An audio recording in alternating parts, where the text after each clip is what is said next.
नमस्कार, ABP news देख रहे हैं आप। मैं हूं आपके साथ पूजा सचदेवा। दिल्ली में पानी की किल्लत को लेकर बीजेपी के नेता सड़क पर उतरे, विरोध प्रदर्शन किया और साथ ही साथ दिल्ली सरकार में मंत्री आतिशी के इस्तीफे की मांग की। दिल्ली में पानी की किल्लत के खिलाफ बीजेपी ने केजरीवाल सरकार के खिलाफ मोर्चा खोला। दिल्ली के 52 जगहों पर बीजेपी के नेता और कार्यकर्ता सड़क पर उतरे और केजरीवाल सरकार से शहर में पानी की किल्लत दूर करने की मांग की। आतिशी का इस्तीफा इसलिए मांग रहे हैं कि वो मंत्री हैं, उनकी जिम्मेदारी थी कि दिल्ली के आदमियों को एक एक बूंद पानी मिले, लेकिन सिर्फ बहानेबाजी करना, झूठ बोलना और झूठे आरोप लगाना, ये आतिशी का काम है। दिल्ली को पानी देना दिल्ली सरकार का काम, क्योंकि झूठ बोल रही हैं, फंस गई हैं, दिल्ली को पानी दे नहीं पा रही है। मैं चुनौती देता हूँ, तो साबित करें, नहीं तो इस्तीफा दें। कई इलाके में बीजेपी कार्यकर्ताओं ने सड़क पर मटका फोड़ा और सवाल उठाए कि आखिर केजरीवाल सरकार समय रहते एक्टिव क्यों नहीं हुई। सरकार को समझना चाहिए कि पानी देने का कर्तव्य उनका संवैधानिक है और उस मोर्चे पर वो बुरी तरीके से फेल हुए हैं। बीजेपी का आरोप है कि केजरीवाल सरकार पानी की चोरी और बर्बादी रोकने में नाकाम रही और अब पानी सप्लाई पर सियासत कर रही है। दिल्ली जल बोर्ड का पूरा इंफ्रास्ट्रक्चर, सभी पाइपें चरमरा रही हैं और दिल्ली में इलीगल टैंकर माफिया चल रहा है। आप किस मुंह से ज्यादा पानी मांग रहे हैं?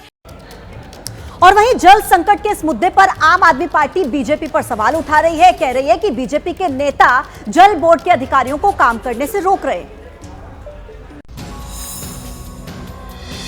दिल्ली में पानी की किल्लत को लेकर बीजेपी के प्रदर्शन के बीच आम आदमी पार्टी ने बीजेपी पर निशाना साधा है। आम आदमी पार्टी का कहना है कि मटका लेकर सड़क पर उतरे बीजेपी के नेता ड्रामा कर रहे हैं। आम आदमी पार्टी का आरोप है कि हरियाणा की सरकार ने दिल्ली का पानी रोका है।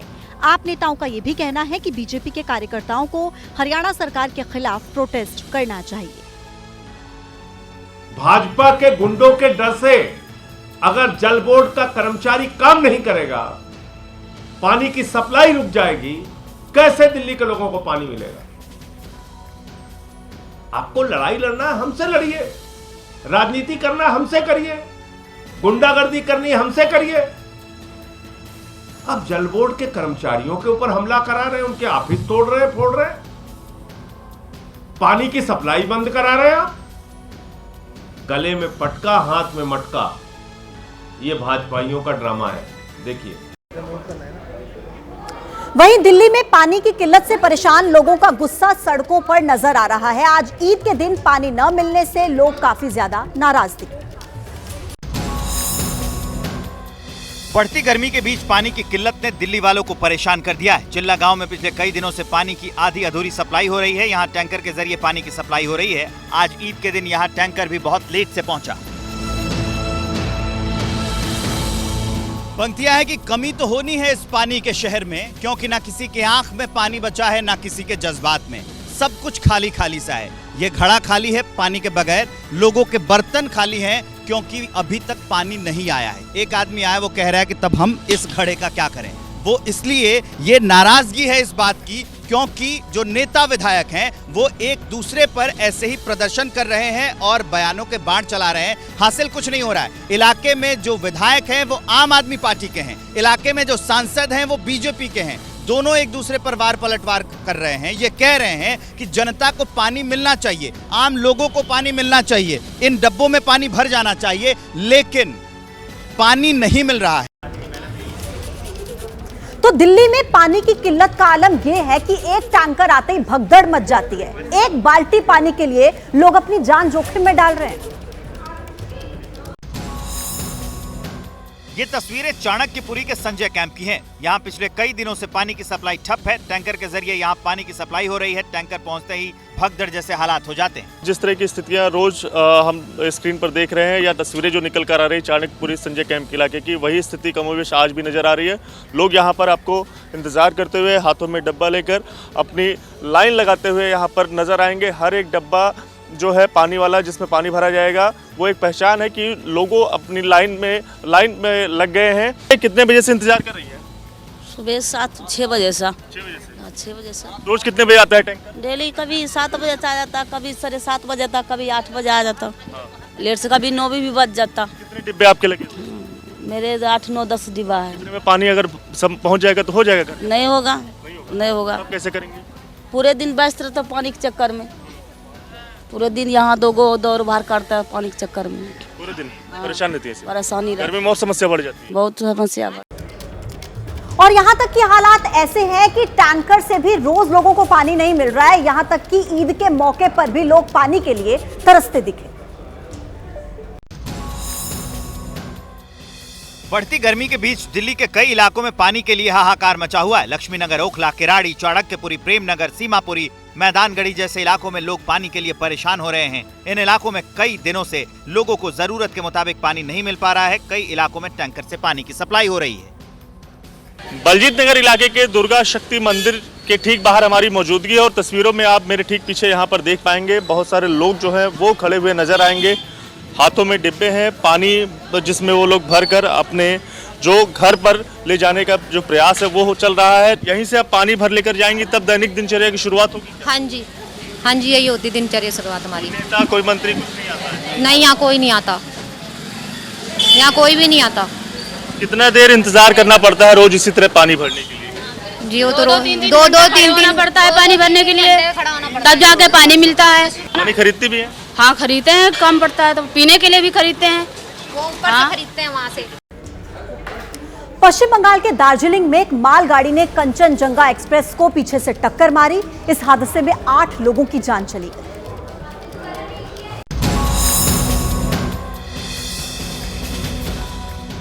हादसा उस वक्त हुआ जब कंचनजंगा एक्सप्रेस को मालगाड़ी ने पीछे से टक्कर मार दी। हादसा रंगापानी और निजबाड़ी के बीच हुआ। कंचनजंगा एक्सप्रेस निजबाड़ी से पहले पटरी पर खड़ी थी, तभी पीछे से आ रही मालगाड़ी ने रफ्तार में ट्रेन को टक्कर मारी। हादसे में कंचनजंगा एक्सप्रेस के 2 कोच बुरी तरह क्षतिग्रस्त हो गए। एनडीआरएफ, पुलिस, रेलवे अफसर और बड़े अधिकारी मौके पर मौजूद हैं। राहत और बचाव का काम चल रहा है।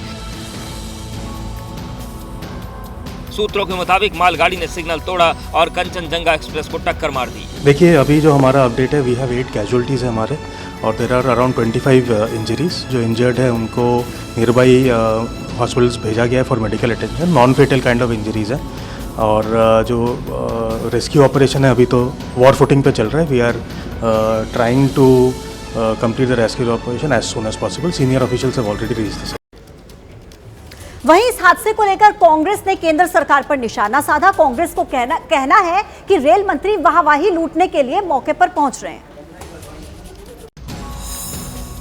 रेल मंत्री इस्तीफा दे दिया कर आज क्योंकि वो घटनास्थल पे जा रहे हैं, उसके लिए भी आप लोग तारीफ कर रहे हैं। मैं सुन रहा था अभी आपके चैनल पे, और वो भी तारीफ बटोरना चाहते हैं। इस तरह से रेल मंत्रालय या कोई भी मंत्रालय या सरकार नहीं चलती। आपको जिम्मेदारी लेनी पड़ती है, आपको जवाबदेही स्थापित करनी पड़ती कि साहब ये दुर्घटना की जवाबदेही ये है। और लगातार दुर्घटनाएं हो रही हैं। कोरमंडल एक्सप्रेस अभी भूले थोड़े ही हैं लोग। तो जो दृश्य दिख रहे हैं आपके चैनल पे बड़े हृदय विदारक दृश्य हैं। क्या मांग करेंगे इसमें आप? क्या परोक्ष रूप से रेल मंत्री के इस्तीफे की मांग? इन लोगों से क्या मांग करें?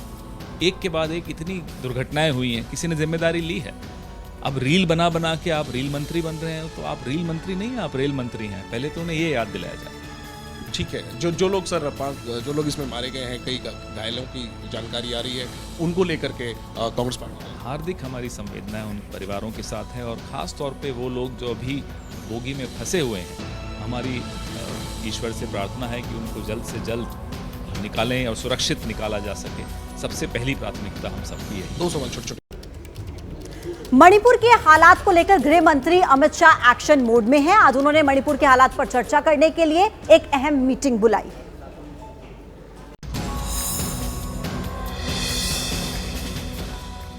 मणिपुर के हालात पर चर्चा के लिए गृह मंत्री अमित शाह ने अहम बैठक बुलाई। ये बैठक शाम 4 बजे होगी। बैठक में मणिपुर के सीएम एन बीरेन सिंह शामिल होंगे। बैठक में मणिपुर के आला अधिकारी भी मौजूद रहेंगे। रविवार को मणिपुर के राज्यपाल अनुसुईया उइके ने दिल्ली में गृह मंत्री अमित शाह से मुलाकात की।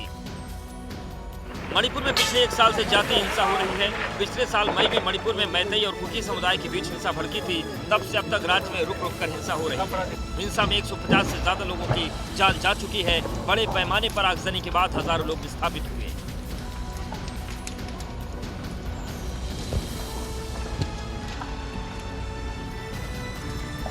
सरकार ने मणिपुर में हिंसा रोकने के लिए सुरक्षा बलों की तैनाती की है। सूबे के कुछ इलाकों में हालात सुधरे हैं, लेकिन कई इलाकों में अभी हिंसा हो रही है। हिंसा के कारण राज्य में जरूरी चीजों की सप्लाई पर भी असर पड़ा है।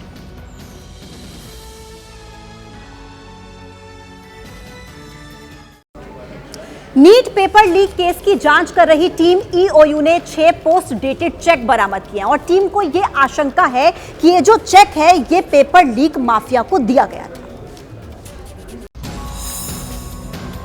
पेपर लीक की जांच में बिहार ईओयू ने 6 पोस्ट डेटेड चेक बरामद किए हैं।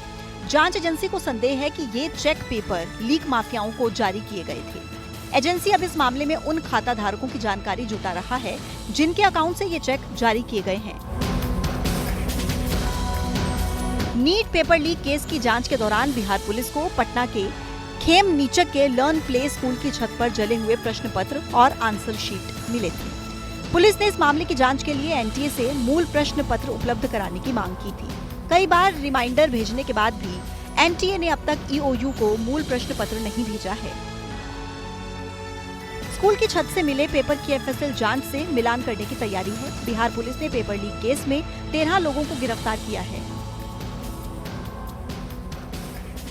गिरफ्तार लोगों में 6 पेपर लीक माफिया, 4 परीक्षार्थी और 3 अभिभावक हैं।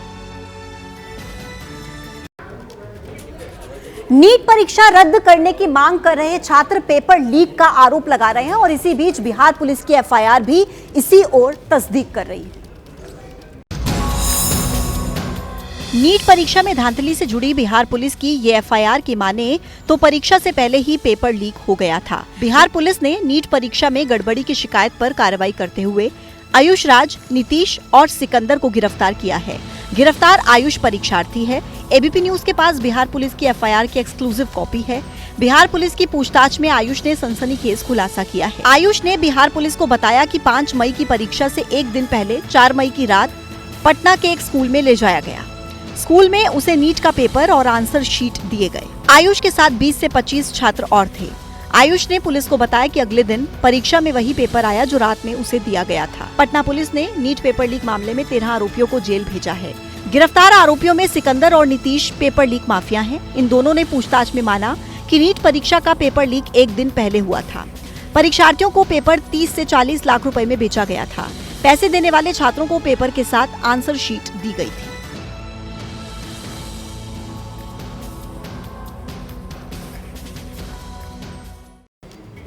देखिए, छात्र नीट परीक्षा में धांधली का आरोप लगाते हुए परीक्षा रद्द करने की मांग कर रहे हैं और दूसरी तरफ सुप्रीम कोर्ट में कानूनी जंग भी जारी है। लेकिन इसी बीच केंद्रीय शिक्षा मंत्री धर्मेंद्र प्रधान ने कहा है कि 2 जगहों से अनियमितताओं की खबर सामने आई। छात्रों के विरोध प्रदर्शन के बीच नीट परीक्षा में पेपर लीक को लेकर कांग्रेस भी सरकार पर अटैकिंग मोड में। कांग्रेस नेता जयराम रमेश ने सोशल मीडिया प्लेटफॉर्म एक्स पर पोस्ट कर कहा कि सरकार इस मामले में लीपापोती कर रही है। विपक्ष मांग कर रहा है कि सरकार विरोध कर रहे छात्रों की बात सुने और छात्रों की शिकायतों का समाधान करे। नीट परीक्षा पर उठते सवालों के बीच केंद्रीय शिक्षा मंत्री धर्मेंद्र प्रधान ने कहा कि 2 जगहों पर गड़बड़ी की शिकायत सामने आई है। ये नीट के संबंध में 2 प्रकार की अव्यवस्था की विषय सामने आई है। प्रारंभिक जानकारी ये तो आई थी, कुछ छात्रों को कम समय मिलने के कारण उनके वहाँ थोड़ा रोष थी, उनको कुछ वैकल्पिक ग्रेस मार्क की व्यवस्था दिया गया था, जिसको भी इस बीच में सरकार ने नामंजूर करके सुप्रीम कोर्ट के आदेश अनुसार 1563 बच्चों की पुनः परीक्षा की आदेश दे दिया है। मैं छात्रों को और अभिभावकों को आश्वस्त करता हूँ, उसको भी सरकार बड़े गंभीरता के साथ लिया है। देखिए, कर्नाटक में पेट्रोल और डीजल के दाम बढ़ने से बीजेपी के नेता सड़क पर उतर आए हैं, विरोध प्रदर्शन कर रहे हैं और सिद्धारमैया सरकार से बढ़ाए हुए सेल्स के दाम को वापस लेने की मांग कर रहे हैं।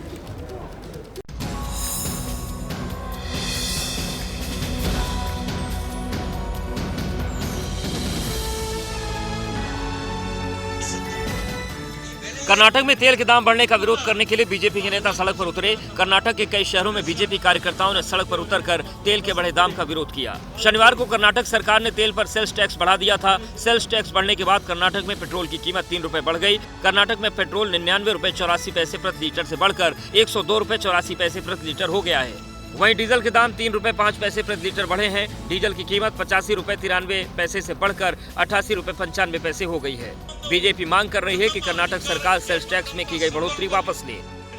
वहीं कर्नाटक सरकार का कहना है कि जरूरी सर्विसेज के लिए पैसा जुटाने के लिए टैक्स बढ़ाना जरूरी था। जम्मू कश्मीर में रियासी टेरर अटैक की जांच की जिम्मेदारी एनआईए को सौंपी गई है और एनआईए ने इस केस में अब नई एफआईआर दर्ज की है। 9 जून को रियासी में श्रद्धालुओं की बस पर हुए टेरर अटैक की जांच केंद्रीय गृह मंत्रालय ने एनआईए को सौंप दी है। रियासी में आतंकियों ने श्रद्धालुओं से भरी बस पर फायरिंग की थी। ये बस श्रद्धालुओं को लेकर शिवाखोड़ी से कटरा लौट रही थी।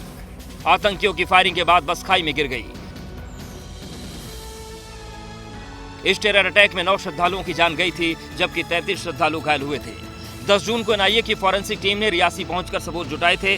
अब गृह मंत्रालय की तरफ से टेरर अटैक की जांच सौंपे जाने के बाद एनआईए ने इस केस में नई एफआईआर दर्ज की है। एनआईए जांच करेगी कि क्या रियासी में हुए टेरर अटैक का कनेक्शन कठुआ और डोडा में हुए टेरर अटैक से था। रियासी में हुए आतंकी हमले के बाद कठुआ और डोडा में भी टेरर अटैक हुआ था। रियासी में हुए टेरर अटैक के मामले में जम्मू कश्मीर पुलिस ने जांच के सिलसिले में कई लोगों को हिरासत में लिया था।